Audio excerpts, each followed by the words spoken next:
جی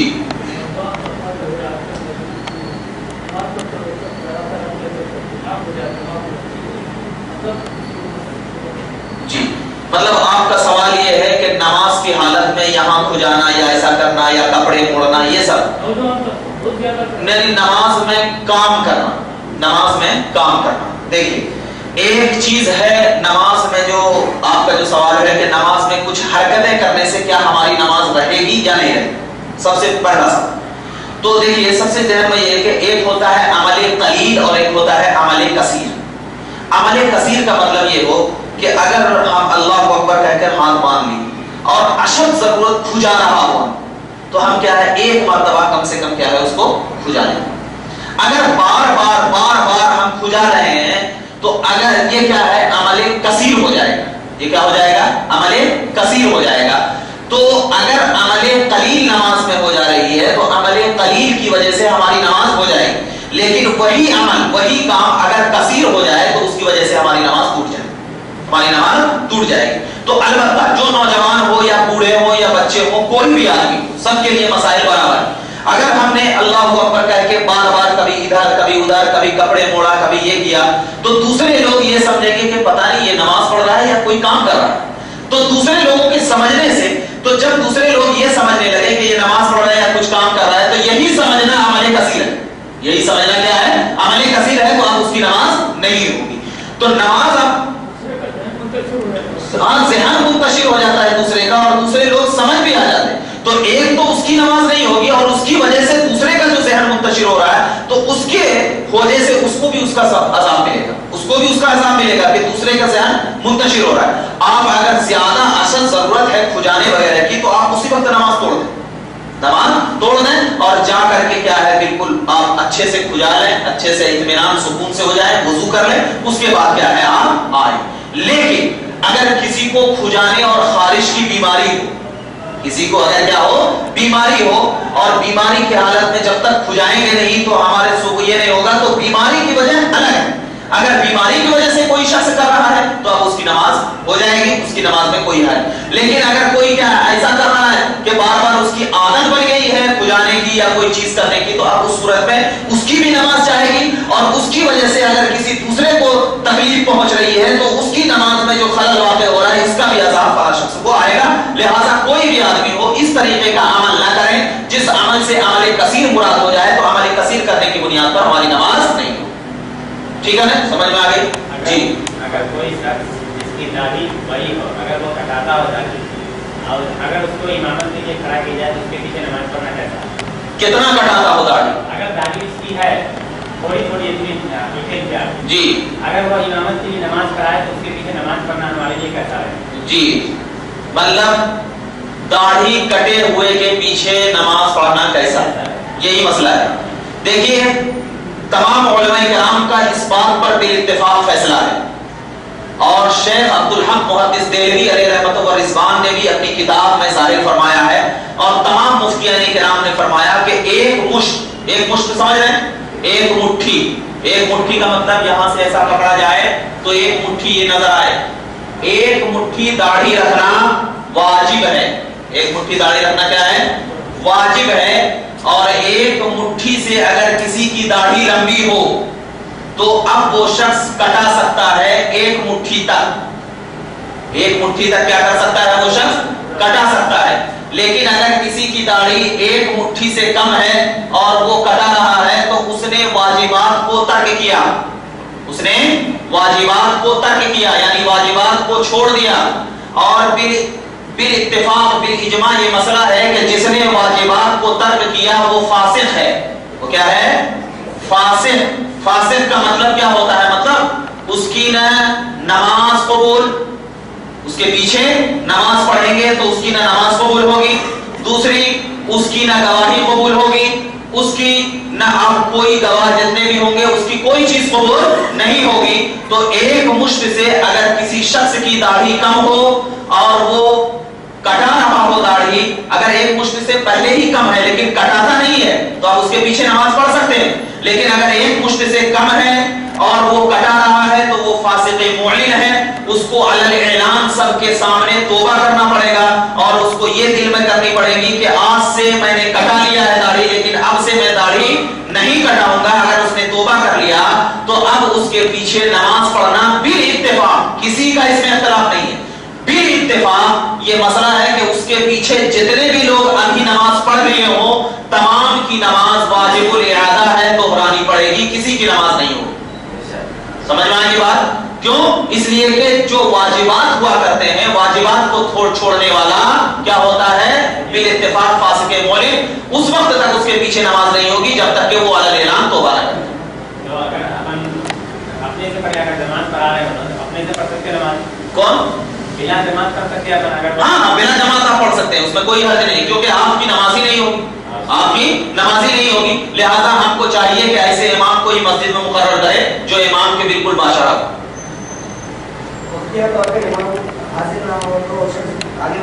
ہاں وقتیہ طور پہ امام اگر حاضر نہ ہو، ٹھیک ہے، وقتیہ طور پہ اگر امام حاضر نہیں ہو اور سب لوگ ایک طریقے کے ہوں، سب داڑھی منڈے ہوں، اگر سب داڑھی منڈا ہے تو کوئی ایک داڑھی منڈا نماز پڑھا سکتا ہے۔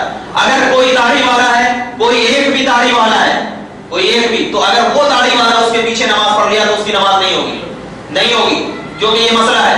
سب اگر جاہل ہے تو ایک جاہل نماز پڑھا سکتا ہے، سب اگر عالم ہے تو ایک عالم نماز پڑھا سکتا ہے، سب اگر ننگا ہے تو ایک ننگا نماز پڑھا سکتا ہے، سب اگر کپڑے والا ہے تو ایک کپڑے والا نماز پڑھا سکتا ہے۔ لیکن اگر کوئی شخص ایسا ہو جو داڑھی والا ہے اور جانتا ہے نماز کے حالات کو، سمجھتا ہے، اگرچہ بغیر داڑھی والا عالم کیوں نہ ہو، مگر ایک شخص ایسا ہے جو نماز کے فرائض و واجبات کو جانتا ہو، نماز پڑھانے کے طریقے کو معلوم ہو، تو اگرچہ ایک عالم بغیر داڑھی والا ایک عالم کیوں نہ ہو تو اس عالم کے پیچھے اس شخص کی نماز نہیں ہوگی، نہیں ہوگی۔ سمجھ میں آئی بات؟ جی امام کو اس وقت جی نکل جائے اس وقت میں جاتا ہے، کیا نہیں سنا؟ ذرا زور سے نماز پڑھ رہا ہوں جی مجھے جو پیشاب کا پتہ نکل رہا ہے، جی یا ہوا خارج ہو گئی، اس وقت میں جاتا ہوں۔ اچھا، مطلب بیماری نہیں ہے میں بیماری ہوں۔ بلکہ کیا ہے، ہوا خارج ہو گئی یا پیشاب کا قطرہ ٹپک گیا، یہ بیماری نہیں ہے۔ ہاں ٹھیک۔ امام کو امام کے مختلف نہیں، آپ ایک سوال کیجئے، امام کا مسئلہ الگ ہے، مقتدی کا مسئلہ الگ ہے۔ مقتدی اگر وہ مقتدی پیچھے کی حالت میں ہے تو وہ جائے، کیسا جائے؟ ٹھیک ہے، سب سے پہلے یہ ہے کہ اگر کوئی مقتدی ہے، پہلی جماعت پہلی صف میں کیا ہے، اس کو جگہ ملی نماز پڑھنے کے لیے، اس کو پیشاب کا قطرہ نکل گیا، وہ شخص ناپاک ہو گیا، اب اس کو وضو کرنا پڑے گا اور آ کر کے نماز پڑھنی ہوگی۔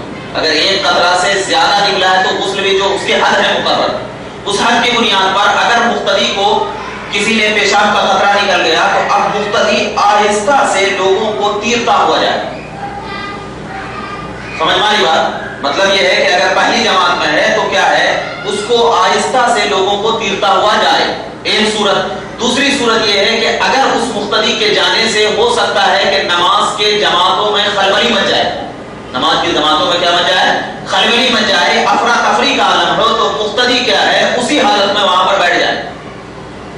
مسئلہ یہ ہے، دیکھنا دو طریقے کے مسائل، ایک تو یہ ہے کہ اگر اس کے جانے سے نماز کی جماعتوں میں صفوں میں کوئی خلبلی نہ مچ رہی ہو، افراتفری نہ ہو رہا ہو، تو وہ اپنے حساب سے تھوڑا سا کر کے نکل جائے۔ لیکن اگر اس کے جانے سے نماز کے صفوں میں خلبلی مچ رہی ہو تو مقتدی وہیں پر بیٹھ جائے، وہیں پر بیٹھ جائے، جب نماز مکمل ہو تو وہ وہاں پر چلا جائے۔ بات ایک، اگر امام کو یہی پیشاب کا قطرہ ہے یا ہوا خارج ہو گیا ہے تو امام جو مقتدی ہے اس میں سے جو جانکار ہیں، جو ان کے قریب ہیں، اس کو اشارہ کرے اور اپنے مصلی پر نماز جہاں سے امام چھوڑا ہے وہاں سے وہ مقتدی نماز پڑھائے، بنا اس کو کہتے ہیں بنا علی الصلاۃ، بنا کہتے ہیں وہاں سے نماز پڑھائے۔ اور اگر اس امام کو جانے کا ہے، وہی مسئلہ، اگر اس امام کو جانے کا راستہ ہے کسی بھی طریقے سے تو وہ راستہ بنا کر کے چلا جائے، اور اگر نہیں جانے کا راستہ نہیں ہے، سب میں افراتفری ہو سکتی ہے، تو وہیں پر کیا ہے، بیٹھ جائے۔ امام جو ہے آواز دے یا آواز نہیں، کچھ حرکت اس کو دے، کچھ اس کو حرکت، یعنی اس کو ٹچ کرے، اس کو ٹچ کرے، کیونکہ آواز دینے سے بسا اوقات لوگوں کا ذہن جو ہے نا اس کی امام کی آواز کی طرف منتشر ہو سکتا ہے، تو اسی لیے کیا ہے، حرکت دینے کا حکم فرمایا گیا تاکہ کیا ہے، لوگوں کی نماز کیا ہے اسی حالت میں یہ ہو جائے اور ذہن منتشر ہو۔ امام کے بعد مؤذن کی سمجھا نہیں، مؤذن کی کوئی ضروری نہیں ہے، جو مطلب وہاں پر زیادہ اس کے قریب پڑھے لکھے ہوں، تو البتہ عام طور پہ مؤذن ہی پڑھے لکھے ہوتے ہیں، کیونکہ نائب امام کی حیثیت سے اسی کو بنایا جاتا ہے، تو اس لیے ٹھیک ہے۔ اور کوئی ہے سوال؟ جی جی، ٹخنوں کے اوپر رہنا نماز میں ہو یا نماز کے باہر؟ جی جی جی جی، ٹخنوں کے اوپر فرمایا گیا ہے، اتنا نہیں فرمایا گیا کہ ہافی پینٹ پہن کے آ جائے۔ دیکھیے یہ جو گدا ہے، یہ جو گدا ہے، اس کو بھی چھپانے کا حکم فرمایا گیا نماز میں۔ کیوں؟ اس لیے کہ بسا اوقات آپ جو کر رہے ہیں، یہ جو گھٹنا کے نیچے تھوڑا سا نیچے رہتے ہیں، آپ کے کہنے کو یہاں پر دیکھا ہوں، تو بسا اوقات کیا ہوتا ہے جب آپ رکوع میں جائیں گے نا، تو وہ جو ہے نا اٹھ سکتا ہے، وہ کیا ہو جاتا ہے؟ اٹھ سکتا ہے، جس سے آپ کا سطر ظاہر ہو سکتا ہے، سطر ظاہر ہو سکتا ہے۔ اور سطر عورت کیا ہے؟ یہ چھپانا کیا ہے؟ ضروری ہے نا، یعنی گھٹنوں سے لے کر کے بومبے تک چھپانا کیا ہے؟ ضروری ہے۔ تو احتیاطاً فرمایا گیا، تو اتنا پینٹ آپ پہنے جو کہ کیا ہے؟ ٹخنے سے صرف اوپر، ٹخنے سے کیا ہو؟ صرف اوپر۔ ہاف پینٹ پہن کر کے آپ جب نماز پڑھیں گے، اگرچہ ٹخنوں کے نیچے ہے، لیکن کبھی بسا اوقات میں کیا ہے؟ اس کو کرنے میں یہ ہو جاتی ہے۔ اسی لیے ہم کہتے ہیں کہ جنس وغیرہ پہن کے بھی نماز نہیں پڑھنی چاہیے، کیونکہ جب ہم جنس پہنتے ہیں تو ہمارے پیچھے کا حصہ کچھ کھلا نظر آتا ہے، کھلا نظر آتا ہے۔ اس بنیاد پر ایسے کپڑے پہن کر کے نماز پڑھیں جس سے کیا ہے؟ آپ کا جسم کیا ہو؟ بالکل چھپا ہوا ہو۔ تو احتیاط کرنا چاہیے کہ ایسا کپڑا پہنیں جس سے کیا ہے؟ آپ کا پیر بالکل چھپا ہوا ہو، اور آپ کو لوگ نمازی کہہ رہے ہوں، کوئی ایسا نہیں کہ یہ لڑائی کرنے کے لیے جائیں۔ ٹھیک ہے؟ اور کوئی ہے؟ جی جی، کھڑا رہنا ہے۔ ہاں، تکلیف میں تو آپ کسی بھی صورت میں ہو، لا یکلف اللہ نفسا الا وسعها، انسان کو تکلیف اسی وقت میں ہوتی ہے کہ اس کو وسعت کے مطابق دی جاتی ہے تکلیف۔ تو اگر کسی کو کوئی تکلیف ہو تو آپ جس طرح چاہے بیٹھ سکتے ہیں، اس میں کوئی حرج نہیں، تکلیف کی بنیاد پر کوئی حرج نہیں۔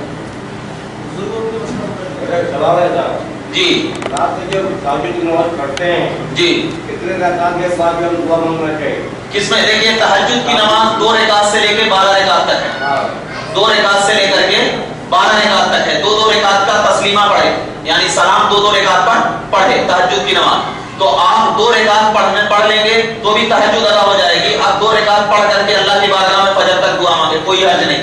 آپ ایک ریگولر کیا ہے 12 رکعت پڑھ لیں، اس کے بعد اللہ کی بارگاہ میں دعا مانگے، کوئی حرج نہیں، کیونکہ اللہ ہماری دعاؤں کو سننے والا ہے۔ ہم جب چاہیں، جتنا چاہیں، جس انداز میں چاہیں دعا مانگ سکتے ہیں، کیونکہ نماز کے بعد کی دعا قبول ہوا کرتی ہے۔ اور تہجد کے اوقات میں جب اللہ کی بارگاہ میں ہم دعا کرتے ہیں تو اللہ تبارک و تعالیٰ فرشتوں کو زمین پر بھیجتا ہے اور کہتا ہے کہ دیکھو میرا کون بندہ مجھ سے مانگ رہا ہے، میں اس سے 70 گنا زیادہ اس کو ادا کروں۔ تو آپ 2 رکعت میں دعا مانگے یا 12 رکعت میں دعا مانگے، کوئی حرج نہیں ہے، کبھی بھی آپ دعا مانگے، مگر دعاؤں کا طریقہ یہ ہونا چاہیے کہ آنکھیں نم ہو، بالکل دل رو رہا ہو، عاجزی و انکساری ہو، خدا کی بارگاہ میں اپنے سب کچھ کو لٹا دیے ہو کہ مولا تو ہی رحم کرنے والا ہے، تو ہی دیکھنے والا ہے، ہم تو غریب گنہگار ہیں، ہم تیرے منگتے ہیں، ہم پر رحم فرما۔ اب انشاءاللہ جب آپ دعا کریں گے تو مجھے یہ امید ہے کہ اللہ رب العزت کی اتنی قادر ہے کہ آپ کو مانگنے سے زیادہ دے دے۔ ٹھیک ہے، وقت ہو گیا ہے انشاءاللہ تعالیٰ بہت زیادہ۔ جی باہر جنگل وغیرہ میں جہاں مسجد نہیں ہوتا ہے، جی، تو ہم جب فجر اور مغرب اور عشاء کی نماز پڑھتے ہیں تو اس میں کیا جوڑ جی، سپوز ہم فجر نماز پڑھ رہے ہیں صبح میں، جی، جنگل میں ہم مسجد نہیں ہے، ہاں اکیلے پڑھ رہے ہیں، جی، تو وہاں جو ہم شریف پڑھیں گے تو پڑھ سکتے ہیں؟ ہاں پڑھ سکتے ہیں۔ اگر مطلب یہ ہے کہ آپ کے سوال کا مطلب یہ ہے کہ آپ کسی جگہ جا رہے ہیں، جنگل ہے، آپ اکیلے نماز پڑھنا چاہ رہے ہیں، تو سب سے پہلے اللہ اکبر کہیں، اللہ اکبر کہنے کے بعد ثنا پڑھیں، یعنی سبحانک اللہم و بحمدک، اس کے بعد تعوذ تسمیہ پڑھیں، تسمیہ پڑھنے کے بعد سورہ فاتحہ پڑھیں، کیونکہ اکیلے پڑھ رہے ہیں، اور سورہ فاتحہ یعنی الحمد شریف سورہ فاتحہ، اس کے بعد کیا ہے کوئی سورت پڑھیں، انا اعطیناک جو بھی ہے وہ سورت پڑھیں، یعنی آپ اکیلے نماز پڑھ رہے ہیں تو آپ قرات سورہ فاتحہ سب پڑھ سکتے ہیں۔ امام کے ساتھ اگر نماز پڑھ رہے ہیں تو آپ کو خاموش رہنا ہے، ٹھیک ہے؟ ٹھیک ہے، دعا ہے اللهم صل على سيدنا وشفيعنا وحبيبنا محمد بارك وسلم اللهم ربنا تقبل منا انك انت السميع العليم وتب علينا انك انت التواب الرحيم ان الله وملائكته يصلون على النبي يا ايها الذين امنوا صلوا عليه وسلموا تسليما اللهم صل على سيدنا وشفيعنا وحبيبنا محمد بارك وسلم سبحان ربك رب العزة عما يصفون وسلام على المرسلين والحمد لله